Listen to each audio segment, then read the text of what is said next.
चंद्रमा का व्यास पृथ्वी के व्यास का लगभग 1/4 है। इन दोनों के पीछे क्षेत्रफलों का अनुपात ज्ञात कीजिए। देखिए चंद्रमा का व्यास पृथ्वी के व्यास का लगभग कितना है, 1/4। तो बताइए चंद्रमा का व्यास भी नहीं पता है, खाली कह रहा है पृथ्वी के व्यास से कितना है, 1/4। तो पृथ्वी के व्यास भी नहीं पता है, पृथ्वी का व्यास पता रहेगा तब ना 1/4 निकाल लेंगे। मान लीजिए हम कहते हैं कि पृथ्वी के व्यास है मान लीजिए 20, तो चंद्रमा के व्यास 1/4 मतलब 1/4 क्या होगा 5, चंद्रमा का आ जाता। तो पृथ्वी से ना तुलना कर रहा है कौन, चंद्रमा। चंद्रमा का व्यास पृथ्वी के व्यास से का 1/4 है। तो हम बताए पृथ्वी का व्यास दिया है नहीं, तो मान लेते हैं माना कि पृथ्वी का व्यास का x,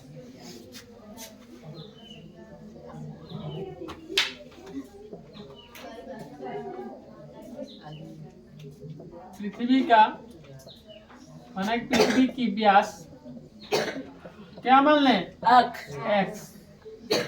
ठीक, मान ले चल रहा है कि पृथ्वी के व्यास का है x है। तो चंद्रमा की व्यास का है जी 1/4 है ना, तो चंद्रमा की व्यास का हो जाएगा x गुणे 1/4। एक और चीज, चंद्रमा के व्यास का हो जाएगा x गुणे 1/4। गुणे 1/4, 1/4 मतलब x/4, यही ना होगा। बात समझे, एक x/4 का आ जाएगा 4, तो हम लिख देंगे डायरेक्ट x/4, 1/4। बात समझे, आगे व्यास उसका। अब बताइए, अब व्यास दिया है, दोनों का व्यास निकल गया, तो दोनों का क्या निकाला हम, त्रिज्या निकालेंगे ना। तो देखिए, तो पृथ्वी की का त्रिज्या छोटा r, ठीक है, ये होगा बड़ा r लिख लेंगे।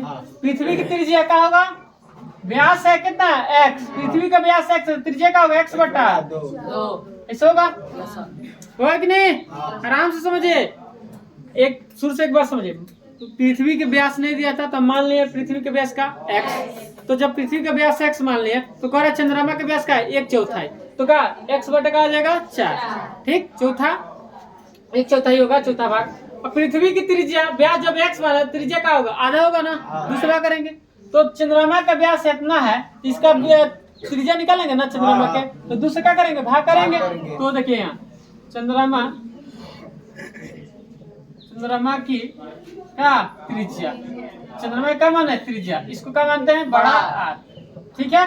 तो ये बताए चंद्रमा की त्रिज्या को बड़ा r मानते हैं, इसका छोटा r पृथ्वी की त्रिज्या है, तो इसको का x/का है 2, x/का है 4, इसमें हम 2 से भाग करेंगे, ऐसे करेंगे, या नीचे भी लिख सकते हैं, कोई दिक्कत नहीं है। तो क्या होगा x/4 गुणे 1/का आ जाएगा 2, पलटेगा तो क्या होगा x/8। इसका त्रिज्या कितना हो गया, x/8।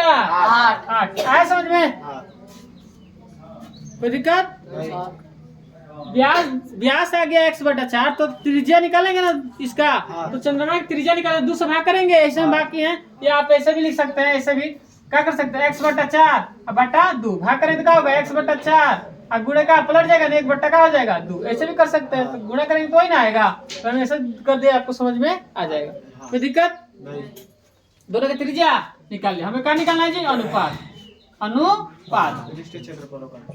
क्या निकालना है, अनुपात, दोनों के क्षेत्रफल का अनुपात निकालना है। तो लिखेंगे यहाँ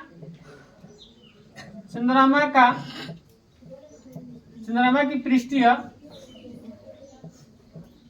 क्षेत्रफल बटा किसका क्षेत्रफल, पृथ्वी की पृष्ठीय क्षेत्रफल निकालेंगे। अनुपात निकालना है ना, तो अनुपात निकालते तो ऊपर नीचे करेंगे कि नहीं करेंगे, चंद्रमा के ऊपर है पृथ्वी के नीचे। तो देखिए चंद्रमा भी गोल है, पृथ्वी गोल है, तो दोनों का क्षेत्रफल देखिए, हमें पता है कि गोल है, तो गोला का क्षेत्रफल क्या था, 4πr²। तो बताइए इसका चंद्रमा का r का है, बड़ा r ना है, ऐसे r मान लेंगे, तो समझे। नीचे देखिए 4π, इसका भी हुआ 4πr², इसका छोटा r है, पृथ्वी वाला, बात समझे।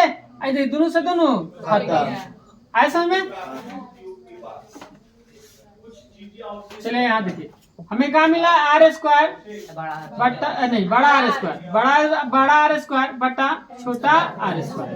अब यहाँ बनाते हैं बड़ा आर का मान कितना है जी? एक्स बटा आठ। x/8। इसका स्क्वायर करेंगे। छोटा आर कितना है? एक्स बटा x/2। अरे जी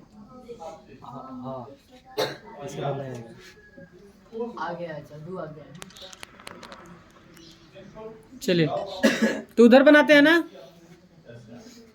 यहाँ बनाते हैं। चलिए तो हम इसका स्क्वायर जब करेंगे तो क्या होगा? x² बटा क्या हो जाएगा? होगा बटा एक्स स्क्वायर बटा x² बटा क्या हो जाएगा? क्या हो जाएगा? 4 गुना 4। बात समझ में? अब नहीं क्या करते, x² बटा 64 और गुड़े 4 बटा क्या हो जाएगा? ऊपर से पलट जाएगा ही और नीचे क्या हो जाएगा? x²। ये दोनों से दोनों को खत्म हो जाएगा। 16 का 64 तो 1 बटा क्या मिला? 16। तो 1 अनुपात क्या मिलेगा जी? 16। 1 अनुपात 16 आया आंसर। यही आपका क्या आएगा? आंसर आएगा। कोई दिक्कत कीजिए कि नहीं है?